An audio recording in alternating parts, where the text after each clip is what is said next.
Ladies and gentlemen, welcome back to another WWE Champions video and another hot tag featuring and starring the Steiner Brothers.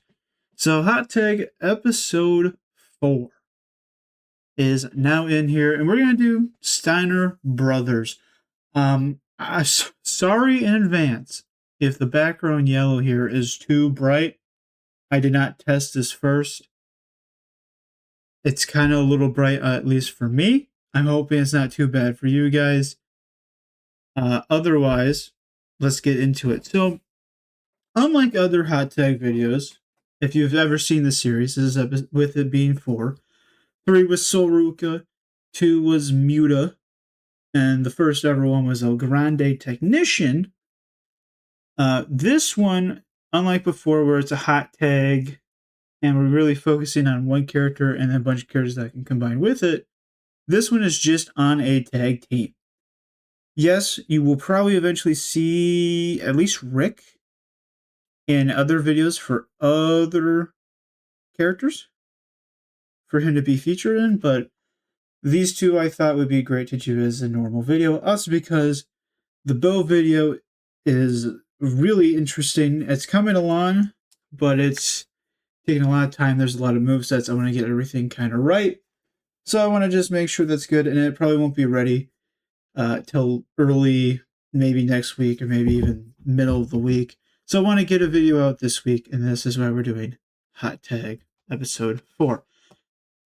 So the good news about this team, there's some good news and the bad news. Bad news is I would never run these two in a normal match. Realistically, I think they're too slow. I think they're just not my cup of tea. Good news, they're one of the best defensive tag teams in the entire game. I think I can confidently say that. And considering Showdown and obviously having a good Showdown defense is important, having both of these Hype 4 is kind of good. No belt on Rick, doesn't even need it. 6 bronze, and Scott's here, 6 silver. Obviously, if you want to take gold, Hype 4 him, obviously the better, right? Rick's not going to be using a belt, but it's fine. Moveset, Jawbreaker, 8 charge, green, deal, pretty move damage, but the big thing, force your opponents to get their turn for 2 turns. So, stun mechanic, always good to have. Cliffhanger, 8 charge green, deal 138 damage, 138,000. Jeez, I can't speak. 138,490 damage and make 20 random in a cross break. Pretty high charge moves. Yes, I know some people might look at this and be like, well, why don't you just run triple green? You can, but we're going to tag in Scott, and I'm going to show you a really cool mechanic that both of these have together. So, Alabama Slam, 6 charge red, deal 110,000 damage, and reduce owner stack counter by 5. This move has no effect in non-tag team. I don't know why it's 5.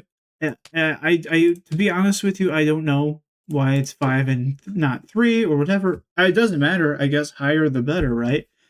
But it's very high. Yes, I know you could run this, have an infinite recycle stun build, and don't get me wrong. For the most part, if you have Rick in front, that's probably what I would tell you to run him.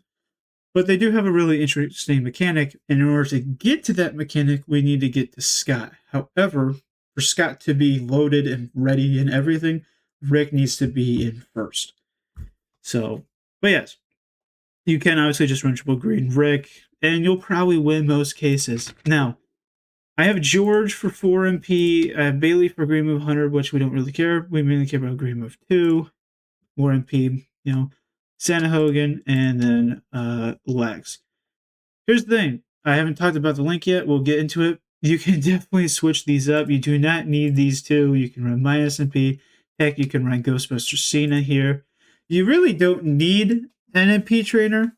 I just like to have it in case they run minus MP on you. You're still first. And obviously running minus MP, I think, is probably the way to go.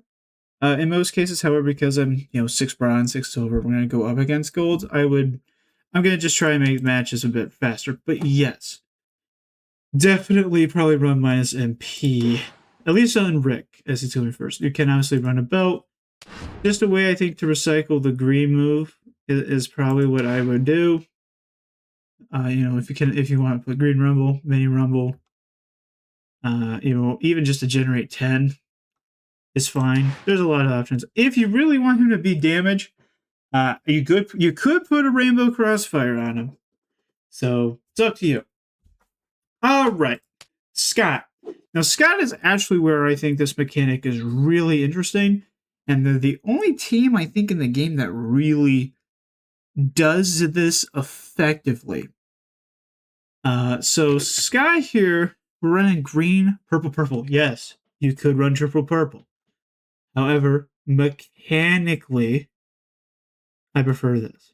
Also, Champa is going to be, you'll see Champa on there. Don't run Champa. That is a miss, coach. I am sleepy and I forgot to change that. I'll show you that later. I'll show you this soon, like who you should run instead. Don't care about Champa. Anyway, Tilt the World Slam. This is where this mechanic comes in. 5 charge green, 903,000. Pretty actually solid move damage, to be honest with you. An increase opponent's tag counter by 5 turns, and this move has no effect in non-tag team matches. So this is really interesting. Because, like, we don't really do that anymore. Like, increase their tag counter. We don't do that, really. I think there's maybe 2, maybe 3 characters in the game that have this mechanic. If I'm not mistaken, it's Scott, Andre, Striker, I think, and maybe Sheamus, Shobo have this. I want to say one of those 2 doesn't, but I think one of them does. I think one is a decrease and one is an increase. I don't remember which one it is. But Scott does do this, and this makes this really interesting, and we'll get into it here. Moonsault, Fallaway Slam. 7 charge purple, choose a 2x1 area, making a 2-turn Juggernaut gems that will force your opponent to skip their turn for 1 turn per, so it's a 2-turn skip. And on every turn, at the end of the countdown turn, make 20 random into purple. So, it's a move that recycles itself when it gets done, and obviously this move, our military pressure up 7 charge, decreases our Juggernaut timer by 2. So we're going to get there. We're getting it. So, Entourage kind of messed this up because this is a sub thing for a sub build. We're not running a sub build, so you do not need this. Oh man, I don't have anything on him. Run NP rejection if you want. Run, honestly, Gem. Here, let's put Santa Hogan on. You can run Gem damage. You can run minus MP. You could run more health. Honestly, health, I think, would be a good way to run him. Something like that. Now, I have Ray in here for 12,000. Again, minus MP works. I have an MP trainer. It just helps us fill the move because, again, link-wise, the actual Steiner Brothers link does not do anything for that. It's up to you. And then we have King. King's just giving us +2. You do not need to run King. Again, you can run just a +4. You could run Mellow. If you wanted to, you can run just more health. Honestly, here, man, I have messed this up, but it's fine. Let me see if I can find him. I think he's on someone. Because this honestly makes way more sense than King. I think I had his trainers on the sub build still on. There you go. Put in Luger. Because more health. And again, you can run more health or minus MP. But because he's in second, I don't think that matters. So we're just going to beef his health up. Now, I do actually have a belt on Scott. And this is actually a plate that we need. This really makes the mechanic better. This doesn't really do anything. We're not running a sub, but this does. And that's just, we want some way to make more green. And this way, if you break 4 purple, you generate 10 random green with the high grade titanium. This way, even if Scott himself is the only one in the match, he's still going to try and recycle this Tilt the World Slam. effect. So there we go. And then lastly, before we get into it, the Steiner Brothers link. Great move, start with 8 more. So while Scott only really benefits his Tilt-A-Whirl, doesn't really help us. It does benefit Rick a ton. He's got very high charge moves. They're both 8s. This makes him completely full, and then every MP afterwards is just bonus. I mean, currently for where I'm at, we can take a whopping -8 with the +1 starting, and we would still be turn 1 with Rick. So that's what I mean. Even if someone ran Smash with gear with -4 on top of it, they still couldn't minus Rick. So MP is very high. Again, and you can still run Rick -2, or if you're fine with just needing 7, you would still run -4 and you'd be fine. In most cases, it's going to be pretty difficult to get minused. Again, I think the only one that actually stands a chance on that is probably Smash, but even then, I think he'll be good. All right, we're going to fight our classic Imperium, Ludwig Grande, and Giovanni here and show off this mechanic.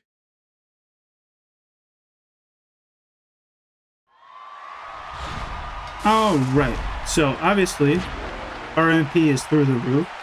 We have a stun mechanic on both of them. So as long as they don't have stun immunity, we're going to be pretty much winning no matter what. We put down the 20 cross break, and then you just swipe. Blows up the board, recycles Scott completely. Now, it depends on what you want to do. If you want, you can just keep going. Doesn't really matter. Or you can reduce the tag counter, which we're going to do here. So there we go. Scott's ready. Now, as you can see, right, if they're at 2, if they had a hot tag character in the back, any standard hot tag -2, they would be ready to be tagged in. And if they had last time as now, they would automatically be ready. And so we want to end matches faster. You row over to here, and we run this Tilt-A-Whirl Slam. And then as you can see, that's now 7 turns. And if it was a hot tag or John, he'd be at 5. Like, he would not be close. Also, I think, most cases, Showdown, they run them right. You might want to flip the moves, because I do think they go left to right. So you put the green move first, and then the Juggernaut, and then that. Again, so now he's at 6, but oh look, I recycled with the plate. And now he's 11 turns. And we're just going to constantly be doing this. Like, just constant. Boom, recycled again. I mean, yeah, we're not doing, like, any damage. But that's not the point of this build.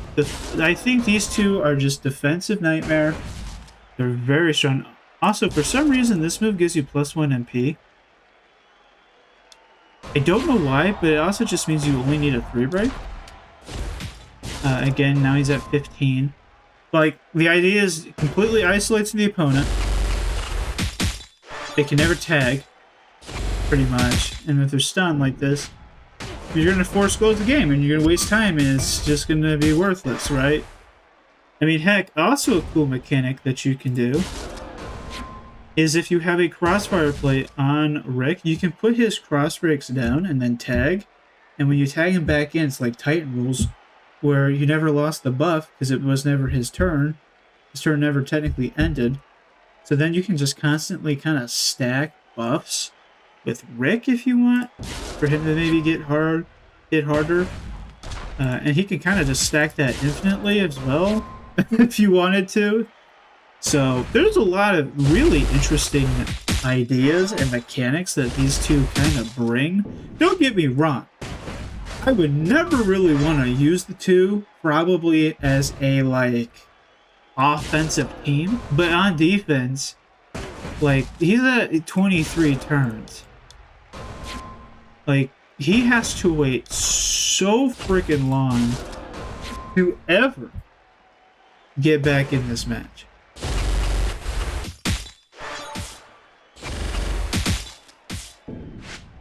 Boom.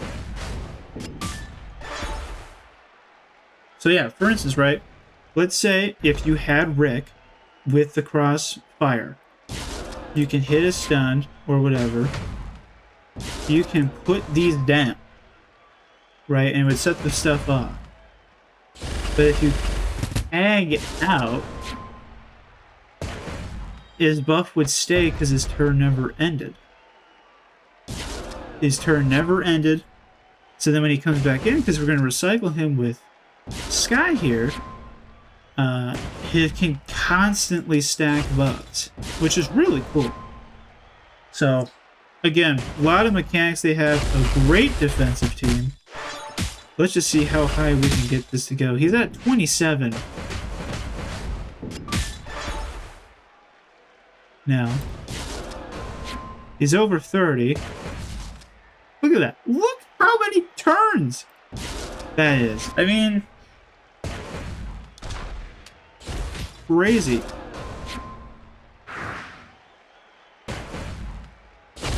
And we put him down. And we recycle. I don't think he got out of it. Nope.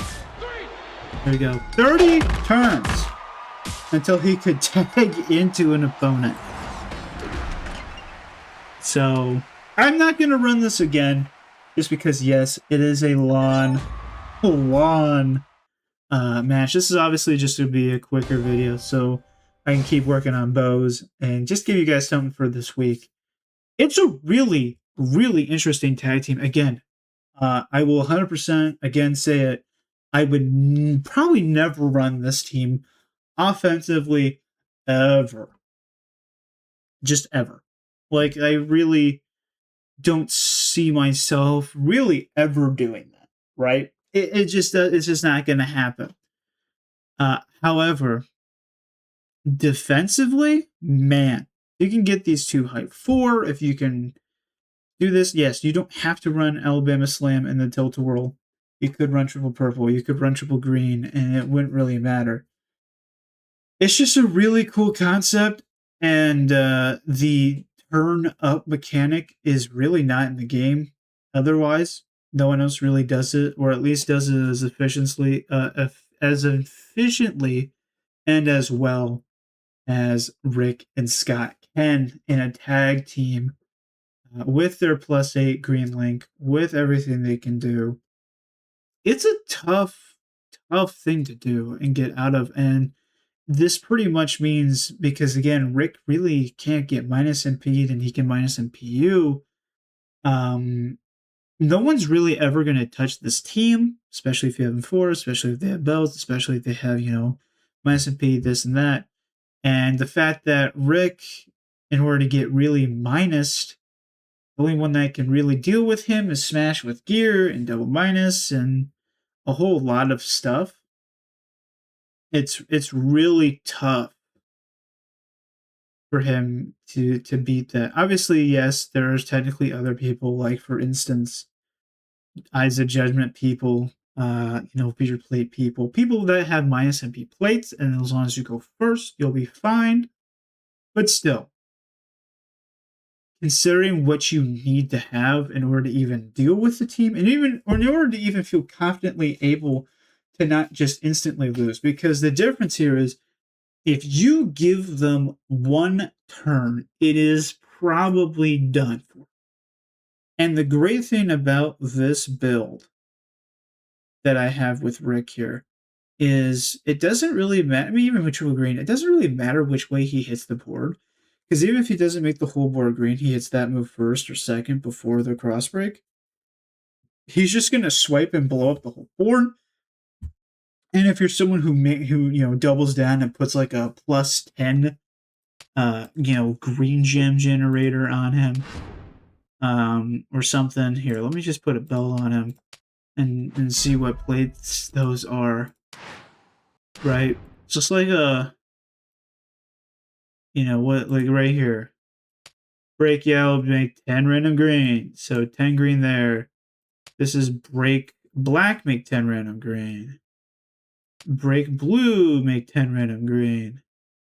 Break purple, make 10 random green.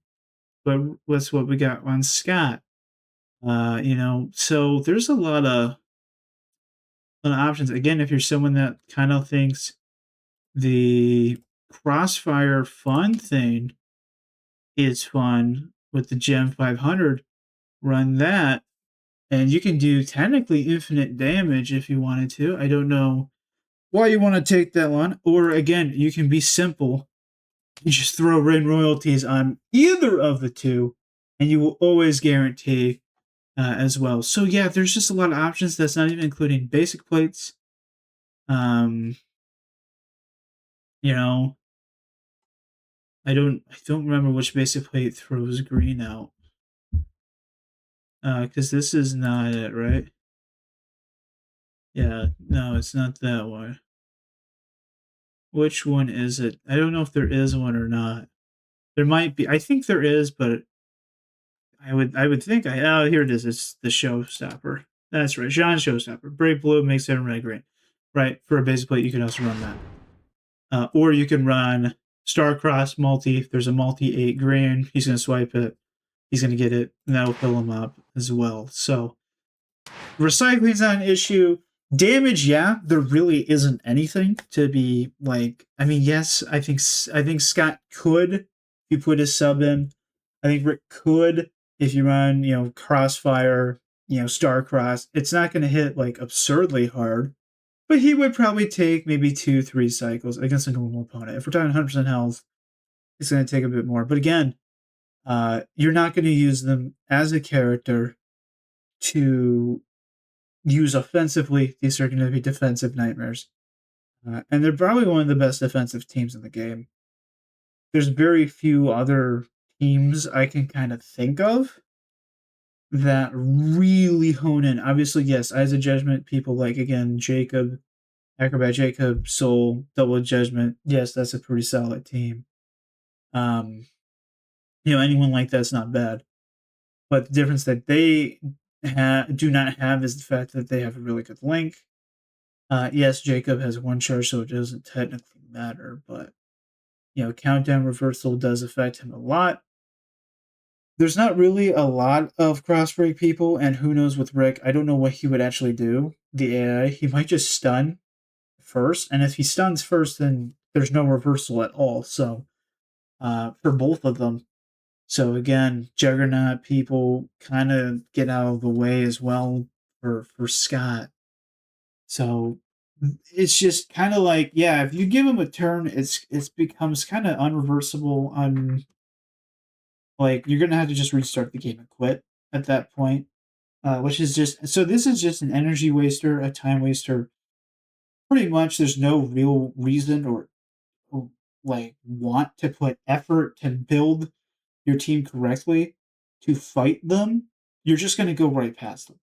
And I think that is the most important thing about this team is this team is double 4, 6 gold done. Minus you're screwed. Otherwise, people are going to look at your team. They're going to look at it and be like, no, I'm not touching it.